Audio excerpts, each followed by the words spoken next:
금강경 한글 문제 83쪽 한번 펴보세요.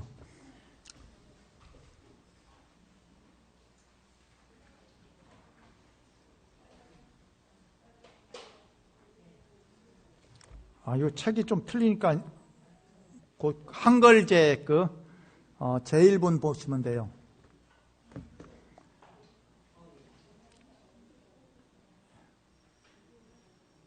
금강반야 바라밀경. 이제 그 경 이름이 이제 금강반야 바라밀경이다 합니다. 이제 금강반야 바람이란 금강이라는 것은 이제 이제 굳고 이제 단단한 것을 금강이라 이렇게 합니다. 이 경도가 제일 강한 것이 이제 금강석이다 이렇게 얘기하잖아요.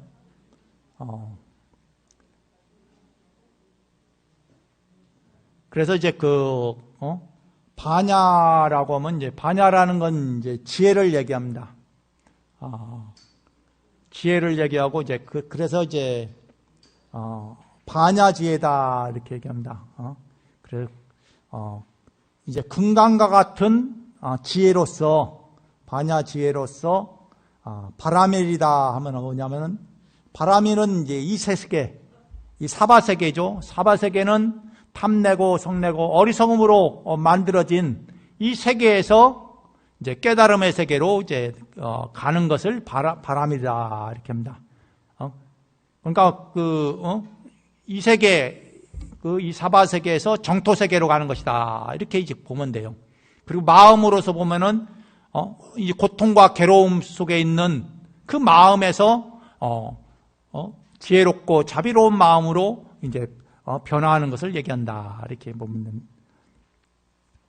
그래서 경이라는 것은 이제 가르침을 의미하고 그래서 이 가르침을 이제 이제 부처님의 가르침을 이제 경이다 이렇게 얘기합니다. 그래서 이제 부처님의 가르침뿐만 아니라 이 경이라는 것이 이제 원래 그런 선지식의 가르침이다 보니까 다른 데 종교들도 이제 다 경자를 붙여요. 이제 크리스찬 계통에서도 성경이라고 거잖아요. 본래는 그네들이 성경이라고 한문자로 안 돼 있는데 이제 번역할 때 이제 성경이라 이렇게 번역하고, 그리고 이제 중국에서도 이제 시경, 서경, 역경 해갖고 이제 사서삼경에서 이제 삼경을 얘기하잖아요. 이게 다 성인의 이제 가르침을 의미한다 이렇게 보면 됩니다. 그래서 우리나라에서 경이라고 하면은 그런 가르침을 얘기하는데, 불교에서는 이제 부처님 가르침을 담겨져 있는 걸 경이라고 이렇게 얘기한다. 그리고 이제 그 가르침을 번역한 것을 이제 논이라고 이렇게 해요.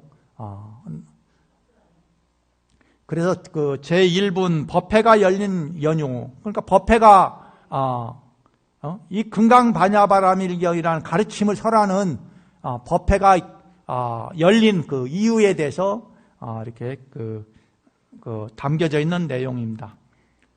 이와 같이 내가 들었다.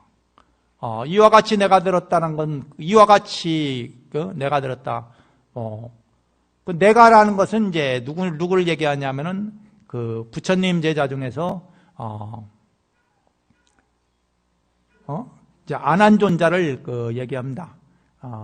이제 안한존자가 부처님이 돌아가시고 나서 그 당시는 이제 이렇게 글로 이렇게 전하는 것이 많이 익숙하지 않기 때문에 대부분 암송해서 전했다고 해요.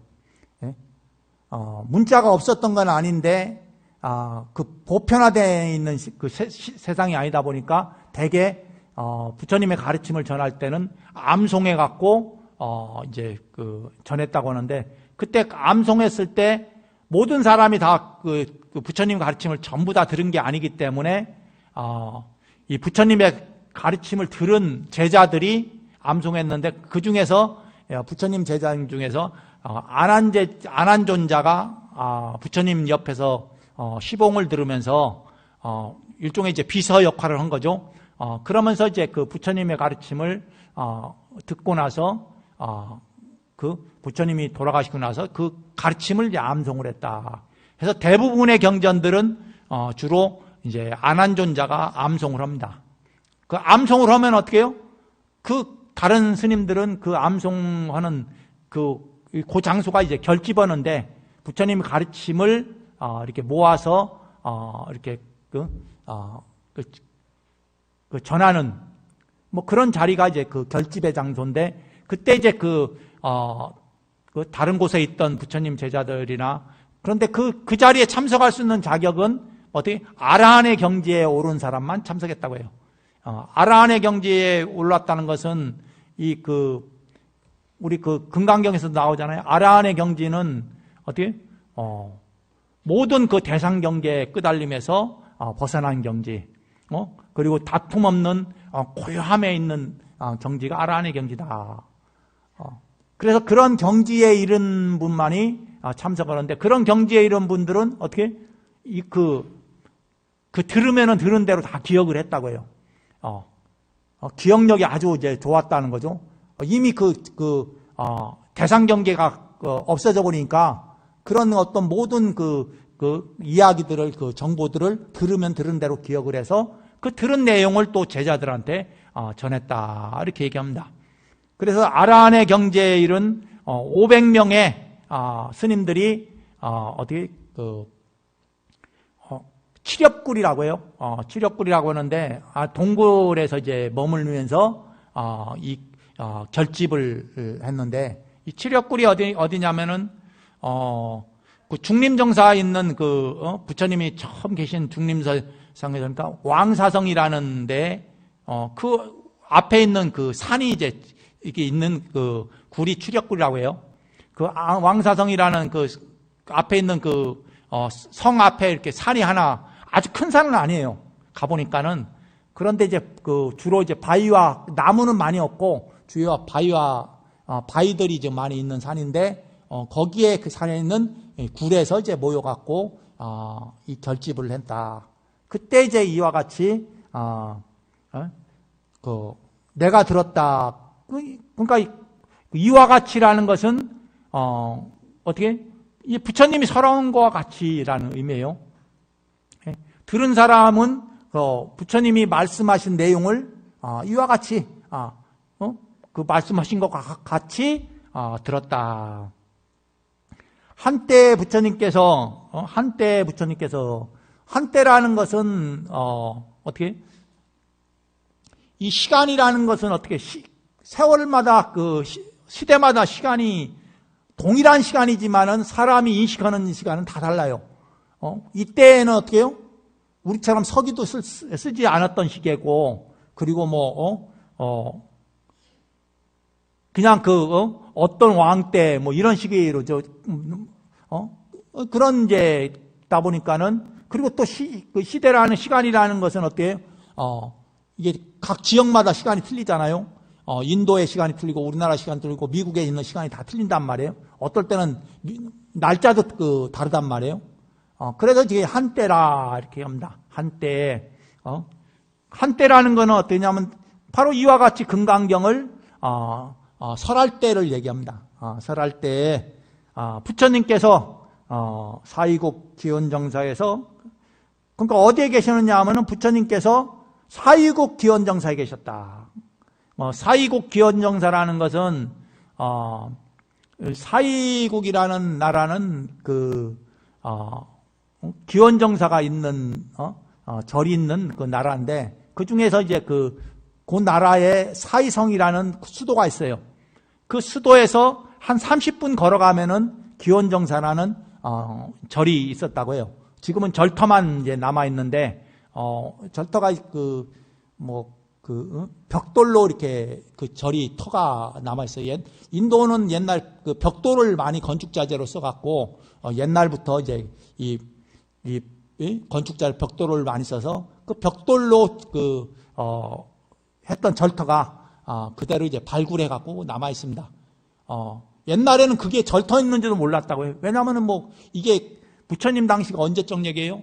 2600년 전 얘기예요.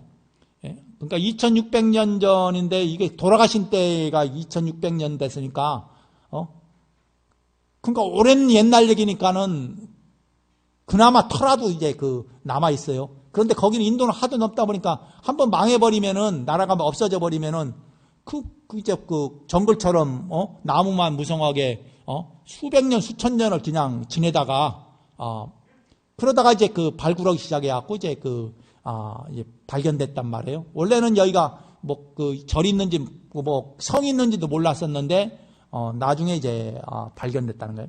그래서 이제 발견되는 보니까 거기에는 뭐가 있느냐면은 벽돌로 여러 건물 터들이 나왔고, 그리고 이제 사위성도 이제 여러 터들이 나와서 거기가 이제 기원정사다 해서 이제 합니다. 그 기원정사에서 큰 비구들 1250명과 함께 하셨다. 예, 1250명이라는 것은 부처님께서 그 제자가 1550명이 아니라 처음에 시작할 때 가르침을 설하고 제자를 받아들인 초기의 제자가 1250명이에요. 초기에. 예? 초기에 그 제자가 1250명인데 그래서 그 제자, 초기의 제자를 그냥 해서 그냥 1250명이라고 이제 정전에서 그냥 관용적으로 얘기를 하는 겁니다. 원래는 그 제자 수가 굉장히 많은데, 그 초기의 제자, 1250명. 초기의 제자는, 부처님이 처음 제자가 된 분들은, 이제 오비구라고 5명의 제자가 있어요. 이 5명의 제자는, 처음에 그 부처님이 깨달음을 얻기 전에 같이 이제 수행했던 분인데, 이분들은 어떤 분이냐면은, 부처님의 이제 아버지인 정반왕이, 이 시다르태자가 출가를 하니까, 대신의 자제 중에서, 이제 이 수행하고자 하는, 자제들을, 부처님 시다르타 태자를 보호할 겸, 같이 수행을 하라고, 이제, 모집을 해갖고 이제 보낸 사람이 5명이에요. 이 5명이, 시다르태자, 와 함께 더불어서 이제 수행을 했어요. 그래 수행을 했는데, 그런데 부처님이 처음에 수행할 때는 고행 수행을 많이 했단 말이에요. 그 당시에는 고행 수행을 많이 하면은 최고의 수행자예요. 예?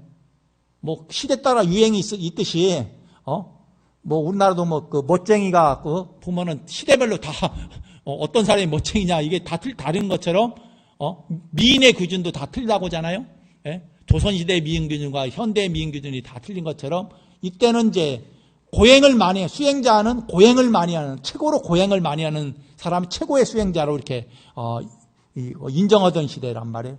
그런데 이제 부처님이 고행을 많이 했는데도 어떻게 깨달음을 얻지 못해. 마음이 이제 열리지를 않았어요. 예? 그래서 이제 그러다 보니까 도대체 이 고행을 통해 갖고는 이 마음을 깨달음을 얻을 수 없다. 이렇게 판단을 하시고 그 고행을 이제 더 이상 하지 않아요.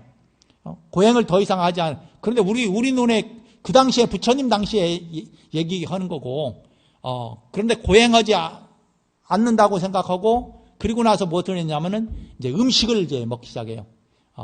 그래서 이제 먼저 몸을 씻고, 그리고 이제 수자타라는 이제 신도인데, 이분은 이제 이 신도는 부처님이 불교라는 종교를 만든 게 이전이니까 이분은 자이나교도의 신도예요.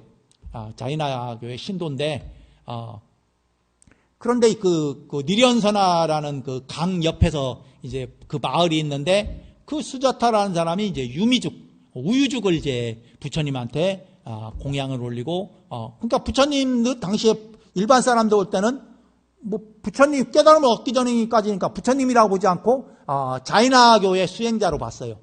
그 당시는 자이나교가 굉장히 유행할 때였거든요.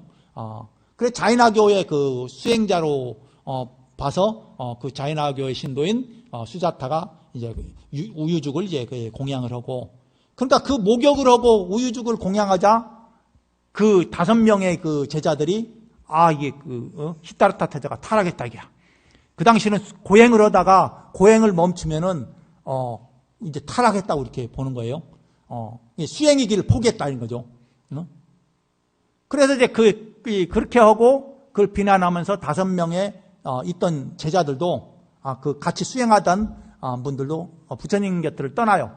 떠나갖고 어디로 가냐면 저기 녹야원이라는 곳으로 이제 녹야원까지는 뭐 걸어서 한 보름 이상 갈 거예요. 굉장히 먼 길이에요. 요즘이야 뭐 그 차로 가면 빠르지만은 그 당시는 이제 걸어서 가니까 녹야원이라는 곳에 갔고 거기에서 이제 이 부처님께서 수행을 이제 더 하려고 했는데 그 계신 곳이 원래 전정각산이라는 뭐 높은 산은 아니에요. 가보니까 한 100m 정도 될라나 산 높이가 그렇게 높은 산이 아닌데 뭐 그쪽에 있는 산들이 높은 산이 없어요. 그런데 전정각산, 그러니까 전정각산이니까 정각을 이루기 전에 있던 산이에요. 이름이. 그러니까 산 이름도 부처님 때문에 붙인 것 같아요. 깨달음을 얻기 전에 머물렀던 그 산이 이제 전정각산이다. 이렇게 해서 그 산에서 이제 그 수행을 하셨는데, 그런데 거기서 계속 그 수행을 하려니까 거기에 있는 이제 뱀의 신이 있어요. 뱀의 신이 있는데, 뱀의 신이 딱 보니까 이 부처님이 여기서 깨달음을 얻으면은 거기가 이제 아주 큰 성지가 돼버리거든. 그럼 자기는 거기서 살 수가 없단 말이에요. 그러니까 부처님한테 이제 부처님께서 여기는 부처님이 깨달음을 얻을 터가 아닙니다. 저 앞에 이제 다른 데로 옮겨가시라고. 그렇게 해갖고 이제 거기에 부처님이 거기 가보면은 조그만 부처님이 수행했다는 동굴도 있고 그래요. 그런데 동굴이 너무 좁아서 거기서 수행했겠나 하는데 하여간 굴 같은 게 석굴 같은 게 있어서 거기에서 수행하셨다고 하는데, 어쨌든 거기에서 이제 내려오셔갖고 니련서나 강 건너에 가보면은 어떻게 나무가 하나 이제 보리수 나무가 큰 보리수 나무가 있는데, 그 보리수 나무 아래에서 이제 마지막 수행을 이제 하세요. 더 이상 내가 깨달음을 얻기 전까지는 여기서 일어나지도 않겠다. 그러면서 이제 마지막 그러니까 깨달음 얻기 위한 마지막 수행도 결국은 우리가 보면 고행이라 그렇잖아요. 7일간 이제 정자를 해갖고 움직이지 않고 먹지도 않으시면서 이제 깨달음 마지막 이제 수행을 하시니까, 그러니까 이제 거기서 수행을 해갖고 거기서 이제 깨달음을 얻게 된단 말이에요. 보리수 아래서. 그래서 이제 거기서 이제 깨달음을 얻고 나서 그리고 나서 이제 옮겨갖고 녹야원으로. 그러니까 당신이 깨달음을 얻고 나니까 이 깨달음 얻은 것을 이제 그냥 이걸 가지고 이제 입적을 할 건지 이 인간의 몸에서 해탈을 할 것인지 뭐 또 아니면은 이걸 누구한테 전해줄 건지 이렇게 고민하시다가 이게 깨달음 이게 얻은 것이 너무나 고차원적인 내용이란 말이에요. 그래 과연 내가 이것을 전한다고 해서 사람들이 이걸 알아들을 수 있겠느냐 이거야. 이제 그런 이제 의문도 갖고 그래서 고민을 해요. 고민을 하는데 바로 이제 범천왕이 이제 부처님한테 이 깨달음을 가르침을 널리 전할 것을 권청을 합니다. 그걸 이제 곧바로 이제 열반이 드시지 말고 그 가르침을 많은 중생들을 위해서 전해줄 것을 권청을 해서, 그래서 이 권청을 듣고 부처님께서 그 가르침을 이제 전하고자. 그런데 전하고자 하는 사람들 쭉 보니까 당신의 스승을 했던 분들은 이미 다 돌아가셨어요. 그러다 보니까 누구한테 전할까 하다니까 생각난 게 그 5명 자기 마지막 같이 수행하다가 이제 고행을 포기하니까 비난하면서 떠났던 5명의 수행자가 생각해서 그 수행자가 있는 곳을 관해 보니까 녹야원이라는 곳에 있단 말이에요. 그래 녹야원까지 이제 걸어가십니다. 그래 거기 가갖고 녹야원 있는 데가 요즘에 바이샬리라는 데는 겐지즈강에 에서 이제 근처에 있는 곳이 녹야원인데 뭐 사슴동산이라고 하죠. 뭐 사슴들이 지금도 뭐 사슴도 거기에 있는데, 하여간 녹야원에 가서 이 5명의 제자에게 최초로 이제 초전법리라고 해요. 가르침을 설하자, 거기에 있는 그 5명의 그 사문 중에서 이 교진녀라는 사문이 그 가르침을 듣고 깨달음을 얻어요. 그래서 이제 부처님께서 이 가르침을 이제 널리 전해도 되겠다. 그 가르침을 듣고 금방 깨닫는 제자가 나오니까, 그래서 거기에서 최초의 5명의 제자를 이제 얻고, 그리고 이제 얻고 있자, 그리고 계속 수행을 하시는데, 어느 날 이제 숲속에서 이제 명상을 하고 있는데, 거기에 이제 야사라는, 청년이 자기 친구들 한 50명 정도의 친구들이랑 같이 근처에서 놀러 와요. 그래서 놀러와고 보니까는, 부처님이 저기 명상을 하니까 보니까 아주 장화목하니까 가서 이제 여쭙니다. 가르침을 이제 거기서 들어서 그때 같이 모였던 50명의 청년들이 같이 출가를 해요. 그래서 이제 55명의 제자를 이제 거두어요. 근데 야사의 아버지가 있는데 자식이 출가해버리니까 깜짝 놀라갖고 또 찾아와갖고 보니까는 가르침을 듣고 너무나 좋으니까 또 야사의 아버지도 출가를 안 하는데, 이제 제가신자로서 첫 번째 제가신자가 됩니다. 그렇게 이제 제자가 이제 55명이 됐는데, 그런데 또 이제 가다 보니까는, 누구냐면 이제, 예? 사리불과 목련존자라는 바라문의 바라문의 이제 제자들인데, 그 사람들이 가르침을 따르는 제자가 또 한 100여 명씩이나 있어요. 그래서 한 200명의 제자들이 부처님을 보고 출가한 게 아니라, 부처님 제자 중에 한 분이 걸어가는 모습을 보고 너무나 장엄하게, 그러니까 그분의 위가 너무나 거룩하게 보여서 당신은 누구의 제자냐 하니까 나는 부처님의 제자다. 해서 그 말을 듣고 이제 쫓아와갖고 부처님한테 쫓아와서 제자가 됩니다. 그래서 목련존자와 사리분 존자의 제자들이 200명인데 그 200명이 같이 출가를 해서 255명이 돼요. 그리고는 그러다가 또 어디 가보니까는 어떻게 배화교인데 가섭의 삼형제가 있어요. 이 삼형제가 또 배화교도인데, 배화교도라는 건 불을 숭배하는 조로아스트교라고 해요, 지금은. 인도의, 중국에서는 배화교라고 하고, 인도 그쪽에는 조로아스트교라고 하는데, 불을 숭배하는 종교입니다. 그래서 배화교도인 가섭, 대가섭, 우르윈나가섭, 나제가섭 이렇게 해갖고, 이 삼형제가 제자들이 또 몇 명이냐면 1000명이에요. 큰 제자가 500명이고 300명, 200명의 제자를 거느리고 있는데 이 제자들까지 다 출가를 해요. 그러면 이제 1255명이잖아요. 요게 초기의 부처님 제자야. 요 제자가 1250명 하면은 요 초기에 부처님한테 귀했던 제자를 의미합니다. 그래서 1250명과 함께 계셨다. 그런데 이제 귀원정사라고 얘기했잖아요. 이 귀원정사라는 것은 어때요? 이 귀원정사라는 건 사위국에 있는데, 이 사위국의 요걸 이제 기수국고도건이라고 이제 한문으로 하죠. 기수국고도건. 기수국고도건이라고 하는데, 이 기수국고도건이라는 건 이제 극고독장자, 수달타장자라는 분이 있는데, 이분은 이제 사위성 옆에서 이제 아주 큰 집을 갖고 있는 그쪽에 굉장히 큰 부자예요. 이분이 이제 큰 부자니까 주로 상업을 했다고 해요. 상업을 했는데, 어디 장사를 이제 왕사성으로도 장사를 갔는데, 그 왕사성에 자기 같이 상업하는 사람이 친구가 있어서 그 집에 늘상 방문하면 항상 사위국에 큰 부자가 오면은 장사로 왔으면은 그 집에 가면은 굉장히 대접도 잘해주고, 가면은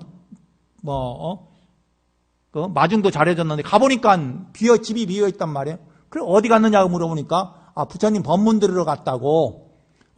그래서 이제 한참 기다리는 게 얼마나 이제 자기가 제일 중요한 사람인 줄 알았더니만은, 아니, 부처님이 어떤 분이길래, 내가 온다는 것 얘기도 듣고, 들었으면서, 다른데 부처님한테 가느냐.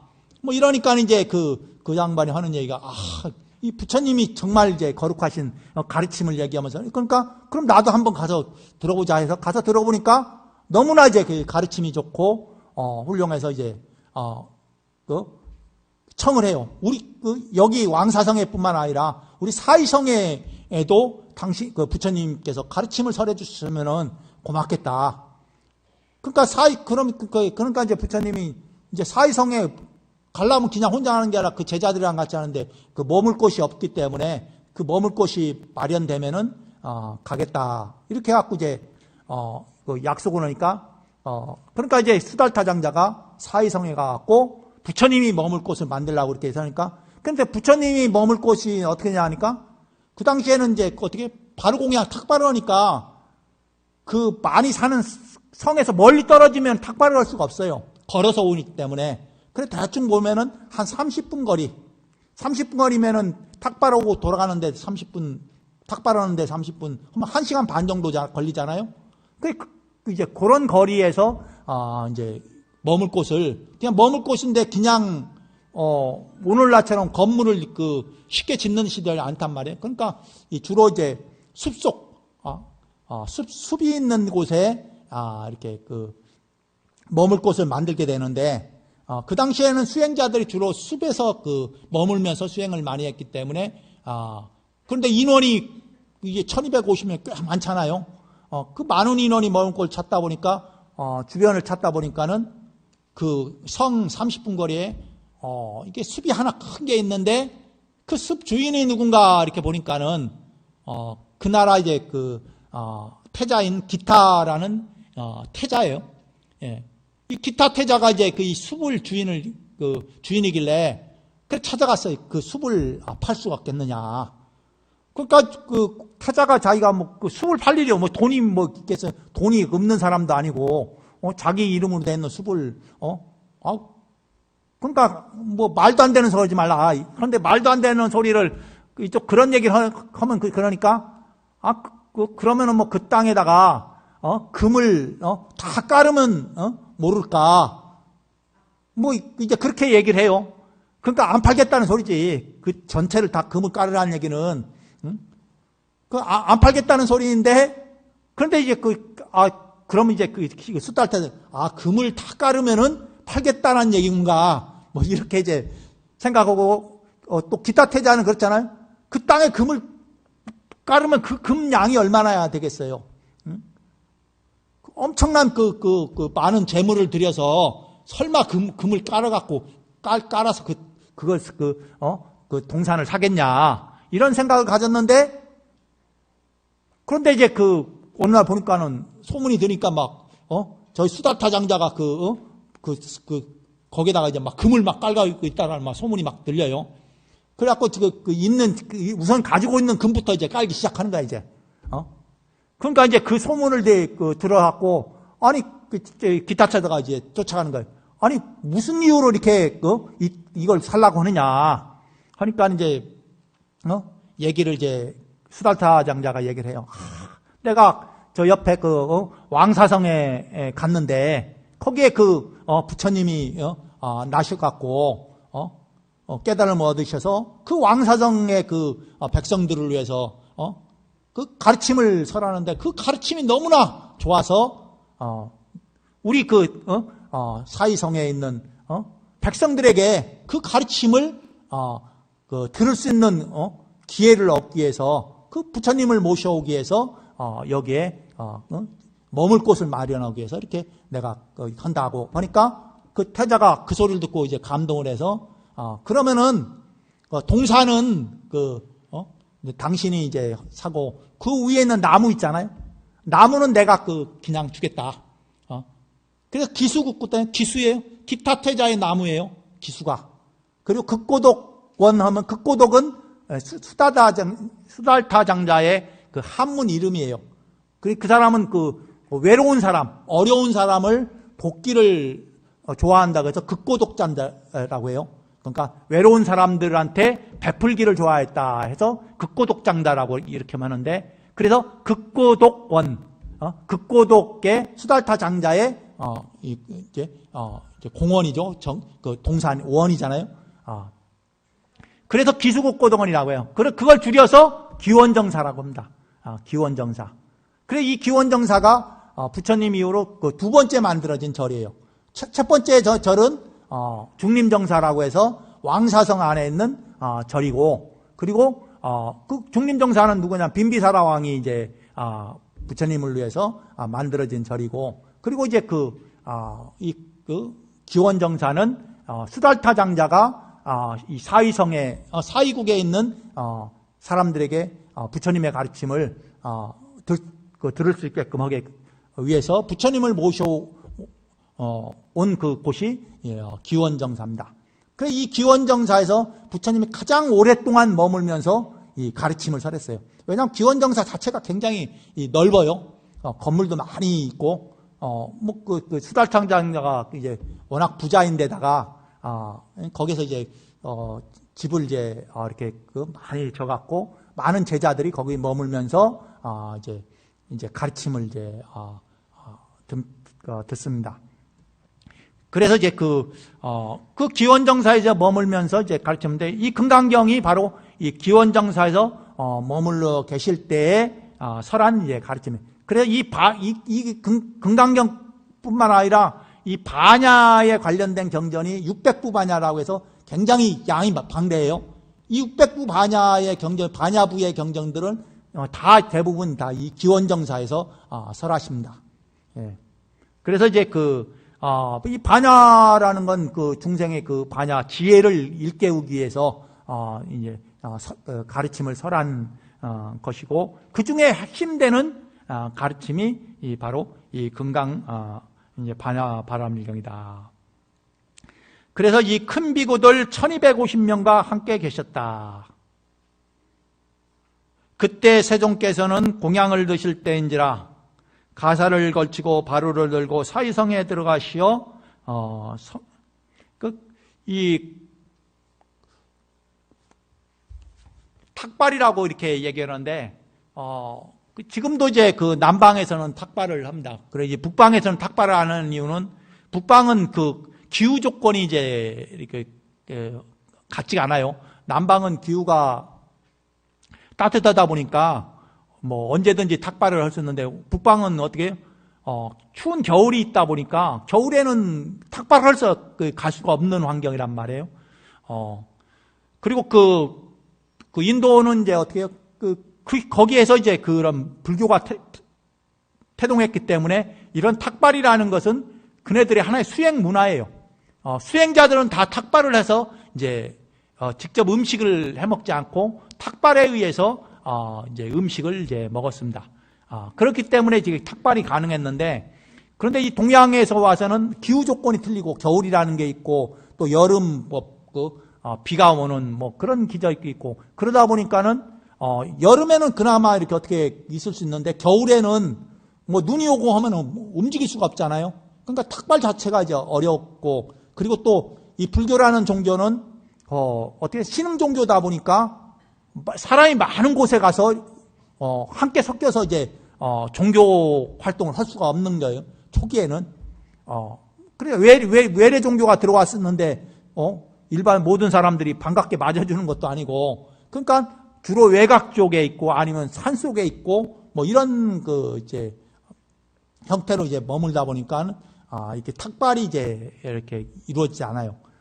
그런데 여기에서는 이제 그 부처님 당시에는 모든 수행자들은 이렇게 탁발에 의해서 이제 그 수행을 공양을 했기 때문에, 공양할 때가 되면은 이제 거기 전에 이제 대략 1시간 반 정도 걸린다고 하잖아요. 그러니까 사시 공양하려면 10시쯤에 이제 음식을 먹으려면은 한 8시쯤 해갖고 이 탁발하러 이제 나가셔야 된단 말이에요.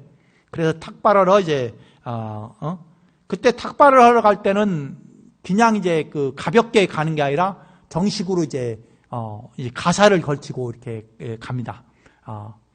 그래서 이제 이 가사는 이제 뭐 의식할 때만 하지만은 그러나 이제 이 탁발을 할 때도 이제 정식 가사를 수하고 탁발하러 간단 말이에요.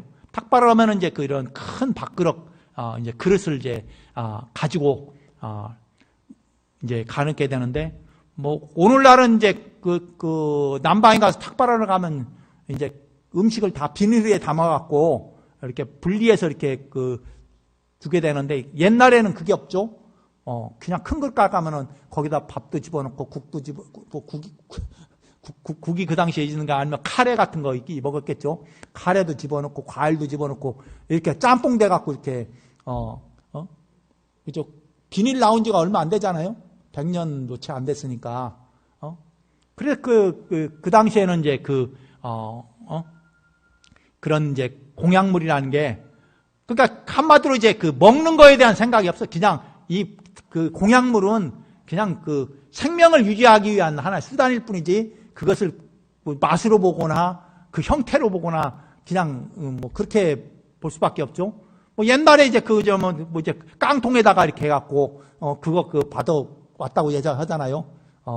이제 그 당시에 부처님 당시에도 뭐 그릇에다가 이제 여러 가지 음식을 해서 받아갖고 그럼 그 음식을 주는 사람들이 뭐 잘 사는 사람도 있지만은 뭐 못 사는 사람도 있잖아요.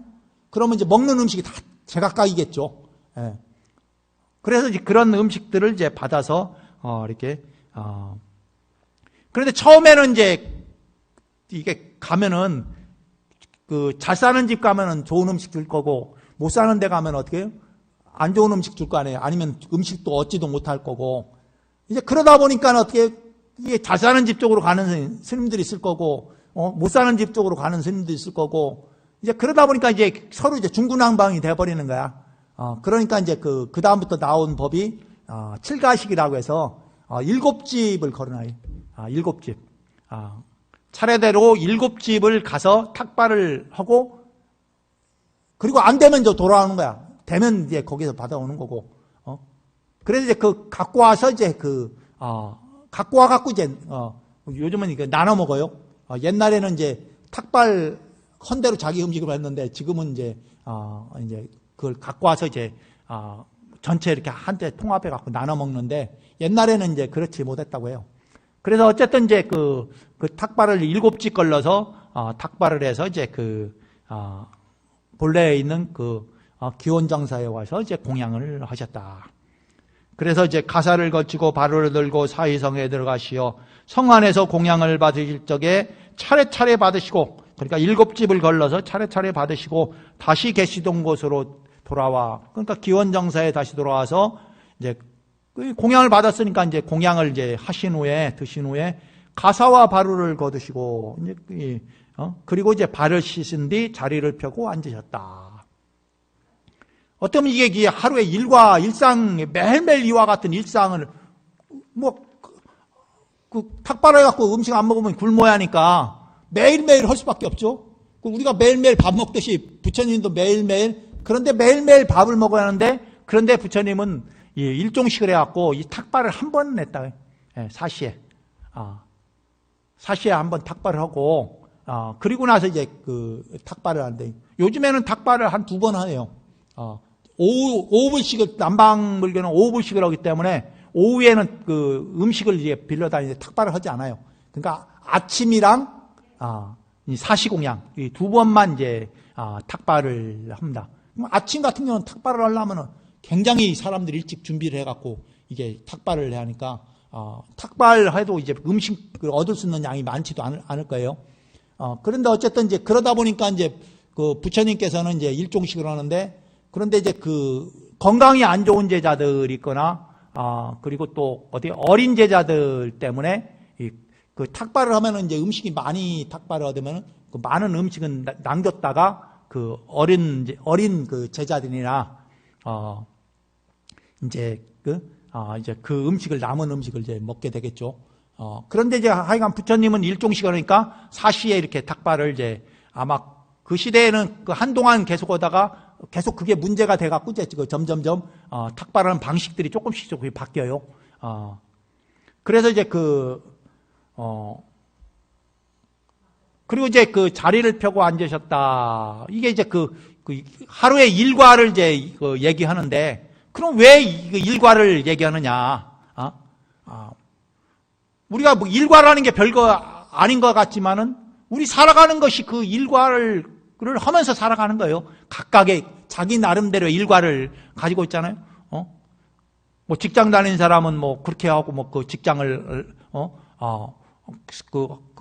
아침에 일어나갖고 세면하고, 그리고 씻고 나서 이제 그 음식을 먹고, 그리고 이제 옷을 차려입고 이제 출근하고, 이런 것처럼 부처님도 이제 하루 생활의 일과를 이렇게 이제 하셨다는 거예요. 그럼 이렇게 하셨다라는 것은 어떤 의미를 갖고 있느냐? 부처님의 삶의 모습이나 우리의 삶의 모습이나 사는 것은 다를 게 없다는 거예요. 그렇잖아요? 오늘날은 더 이렇게 편리하게 살지만은 부처님 당시는 편리한 생각이 아니란 말이에요. 이 수행자라는 것은 어떻게 해요? 수행하는 사람은 고행을 하는 사람이라고 그래요. 그러니까 자기 극도로 이제 자기 절제를 하는 사람들이고, 그러다 보니까 이제 먹는 음식도 맛있는 음식을 먹는 게 아니라 그냥 얻어서 이제 먹는 거예요. 걸식을 한단 말이에요. 예. 그래서 이제 승려를 이제 걸식하는 스님이다 해서 걸사라고 해요. 걸사. 그래서 이제 그 당시 수행자는 누구나 다 걸사예요.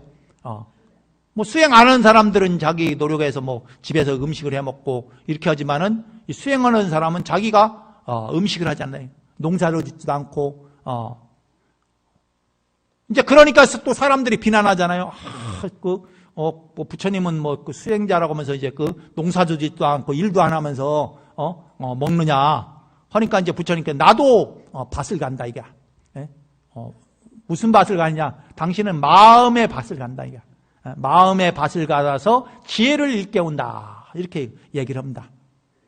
그 수행자는 마음의 밭을 갈아갖고 지혜를 일깨우는 자가 수행자다, 이게. 일반 사람들은 이제 자기 농사를 지어서 자기 밭을, 그 당시는 이제 논농사가 아니라 이제 밭농사니까 그 밭을 갈아서 그 밭에 나온 걸 가지고 살아가는데, 이 수행자라는 것은 마음의 밭을 갈아서 지혜를 일깨우는 자가 바로 수행자다. 이렇게 얘기를 해요. 그래서 이제 부처님께서 이렇게 일상적인 삶의 모습을 이 경전에 대부분의 경을 보면은 다 이와 같은 이야기를 이렇게 서두에 이렇게 써놨습니다. 그 얘기는 부처님이 우리 중생의 사는 삶과 다를 바 없는 삶을 이제 살다 가셨다는 거예요. 그래서 우리는 뭐 특별히 부처님이 특별한 분이고 뭐 거룩한 분이고 이렇게 얘기하지만은, 그러나 그것은 본질에 가서는 그 삶의 모습은 동일했다는 거죠. 그 동일했지만은, 그러나 어떻게 그 마음이 이제 다른 거죠. 마음. 예? 우리도 이제 각각의 마음이 어떠냐 이거죠. 결국은 종교를 신앙하는 게 뭐예요? 종교인과 종교인은 다른 것 없어. 그 사람의 마음이 어떠냐 이거죠. 마음 속에 어떤 생각을 가지고 있느냐. 종교가 다른 사람도 똑같거든요. 다른 거 없어요. 살아가는 건 다 똑같은데 그 사람이 가진 마음이다, 이게. 마음에 크리스찬을 믿으면은 그 사람은 크리스찬이 되는 거고, 불교를 믿으면 불자가 되는 거예요. 예? 불자와 기독교인이 따로 분리되어 있는 게 아니라, 이슬람교들이 따로 분리되어 있는 게 아니라, 어떤 종교를 믿느냐에 따르게.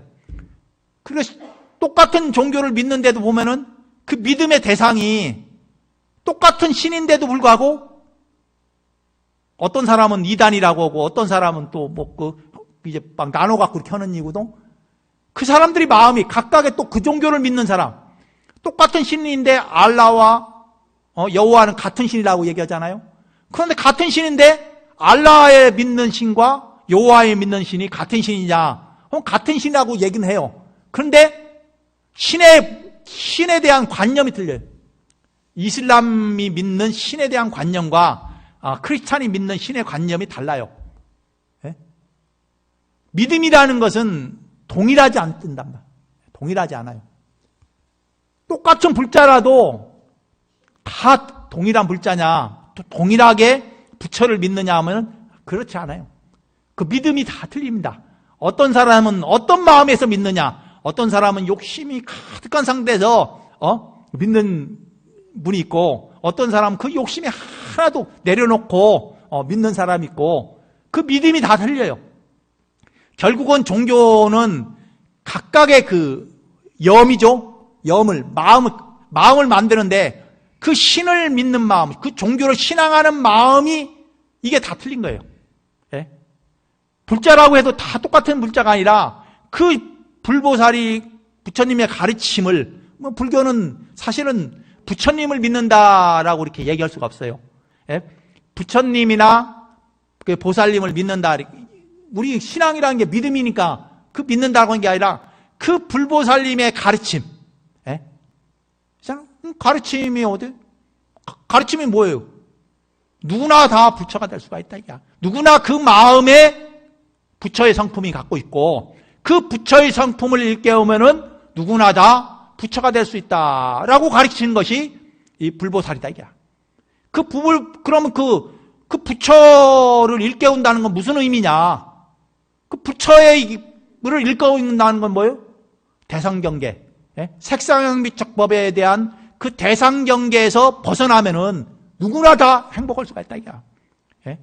우리가 행복하지 않다라고 생각하는 사람 얘기를 하면은 다 무슨 얘기를 해요? 그 대상경계에 대해 얘기한다. 대상. 예? 뭐지? 돈이나 명예나 뭐 건강이나 뭐 이런 그 색상영미척법에 대한 얘기를 해요. 예? 자기 본래의 마음을 얘기하지 않는다. 내 마음은 부처와 같은 마음을 갖고 밝고 지혜로운 마음을 갖고 있는데, 그런데 이 마음을 얘기하지 않고 어떻게 이 대상에 대한 얘기네. 색상영미척법에 따라서 이 괴로움을 가지게 된다. 그래서 이제 괴로운 이유를 따지면은 다 안에 있는 게 아니라 바깥에 있다. 예? 그 마음이 괴로운 게 아니다. 이 바깥 대상에 대한 집착하는 것 때문에 괴롭다고 생각을 하는 거예요. 이 마음은 괴롭고 괴롭지 않고가 없습니다. 예? 마음은 본래 밝고 맑고 밝아요. 마음은 마음은 누구나 밝고 맑은데, 한마디로 이제 불성을 다 갖고 있는데, 부처와 성품을 다 갖고 있는데, 그런데 우리가 탐내고 성내고 어리석은 마음 때문에 바로 색상영미척법이라는 그 대상경배에 얽매여서 스스로를 괴롭다고 하는 것이고, 스스로를 고통 속으로 이제 몰아넣는다. 그 마음을 바꾸면, 이 대상경계에 끄달리는 마음을 돌이켜서 자기 본래의 불성을 일깨우면은 누구나 다 행복하고 극락세계가 따로 없고, 누구나 다 지금 살아가는 세계가 극락이 되는 거예요. 뭐 천상계가 다른 게 아니라 누구나 이 세계가 천상계가 되는 거예요. 그러나 그 본래의 마음이 이 대상경계에 얽매이는 순간 어떻게? 그 대상경계의 얽매임 속에서, 그 속에서 끊임없는 변화가 일어나서 그 변화 속에서 마음이 끄달려 가다 보니까 이제 행복하지 못하다는 말이에요. 그래서 이제 그 부처님은 이제 그러한 가르침을 설하신 분이고, 그와 같은 가르침을 많은 사람들에게 설했다. 예. 그래서 이제 이 사는 모습은 다 똑같지만은, 그 당시에 옛날에 수행자들이 부처님이나 부처님 제자들이나 수없는 선지식이 살았던 삶의 모습은 누구나 보편적인 인간의 삶을 그대로 살다 가신 거예요. 어떻게 보면 우리보다 더 힘들고 괴로움 속에서 먹을 거 못 먹고, 그리고 더 따뜻하지 못한데 그냥 들판에서 동굴에서 그 허름한 집에서 이렇게 살다가 가셨단 말이에요. 그렇지만은 그분들이 불행했느냐 하면 그렇지 않다. 예? 그분들은 그런 환경 속에서 얽매이면서 삶을 산 것이 아니다. 예?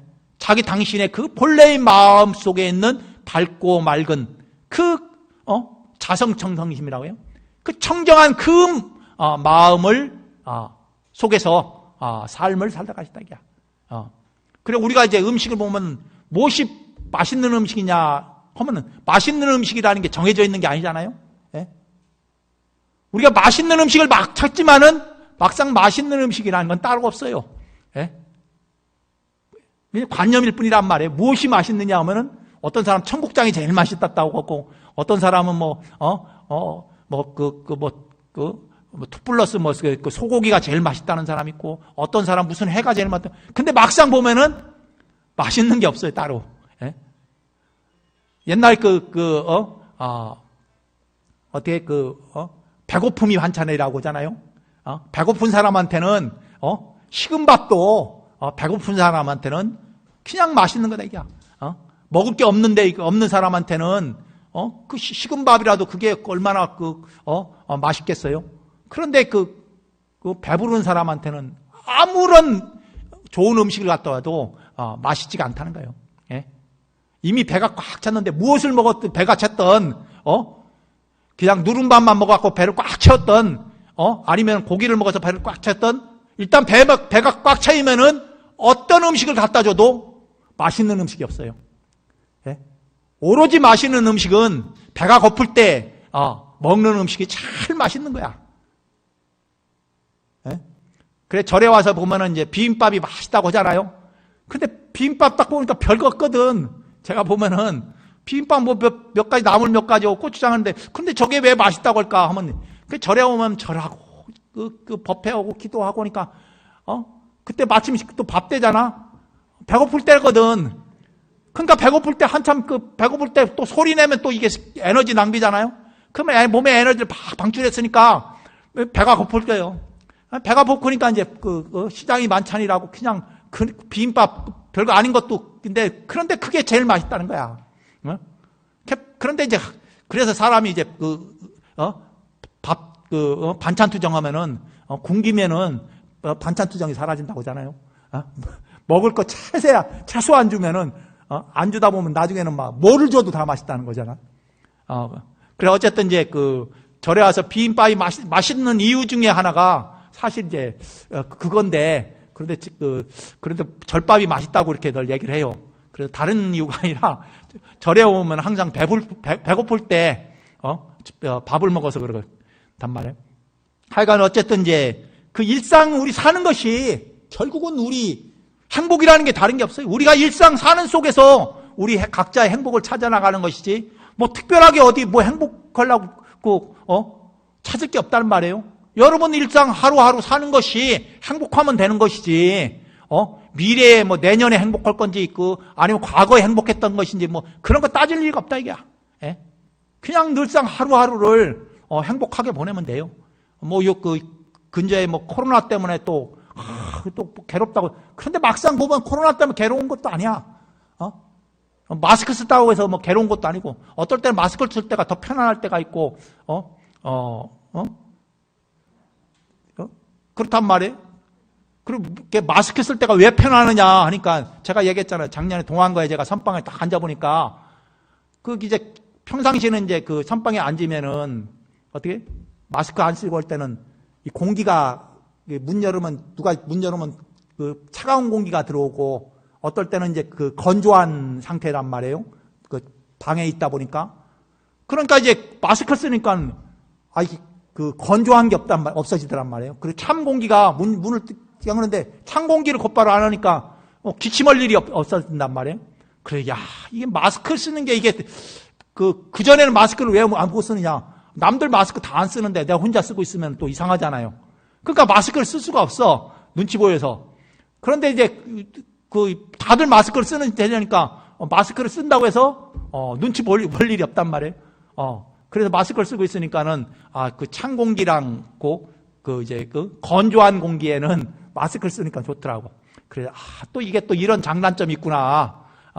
그래서 이제 본래 우리가 살아가는 데는 괴로운 것도 없고 좋을 것도 없고 그냥 거기에 맞춰서 대응해서 살아가면 되는 거예요. 그 변화하는데 우리가 너무 그 변화에 얽매이면은 불행하게 되는데, 그 변화에 맞춰서 그냥 살아가면은 괴로울 일이 없다 이게. 그래서 이제 이게 처음에 부처님의 일상사를 이렇게 얘기하는 것이 이 부처님의 본래의 모습을 그 일상사 속에서 그 부처님이 그 위대하다고 생각하는, 우리가 뭐 계속, 일상에 늘상 예경하는 그 부처님이지만 그 삶의 모습은 누구보다도 다 평범했고, 누구보다서도, 우리보다 더 어려운 환경 속에서도 그런 삶을 사셨던 분이다, 이게. 화려하고, 호화롭고, 여유롭고, 이렇게 사신 분이 아니다, 이게. 물질적인 데서는, 그렇지 않게 사셨지만은, 그러나 그 분의 마음, 그 마음 속에는 누구보다 자유롭고, 행복한 분이었다, 이게. 그 얘기를 이제 그 모든 경전의 서두에 이렇게 얘기를 합니다. 그래서 여러분들이, 늘상, 하루하루를 늘상, 행복하게 보내면은 그것이 다 이 세계가 불국토가 되는 것이고, 그 하루하루를 괴롭게 보내면은 거기에는 무엇이 문제냐면은 대상에 빠졌다. 색성향 미쳤고 대상 경계에 끄달리면은 하루하루가 괴로운 것이고, 그 대상 경계에 끄달리지 않고 그 변화에 얽매이지 않으면은 하루하루가 행복한 삶을 살 수가 있다는 거예요. 예. 그래서 오늘 이제 다시 이제 예전에는 한문을 다 해봤지만은 이제 한글을 보고 여러분들이 또 이렇게 가르침을 한번 되새기면은 보다 그 금강경의 가르침이 보다 마음에 다가갈 것 같아서 오늘부터 초하로 이제 법회마다 이제 한글을 이제 한번 다시 보면서 그 내용을 이렇게 다시 한번 살펴보기로 하겠습니다. 예. 그리고 이제 뭐 벌써 이제 뭐 추운 계절이 왔어요.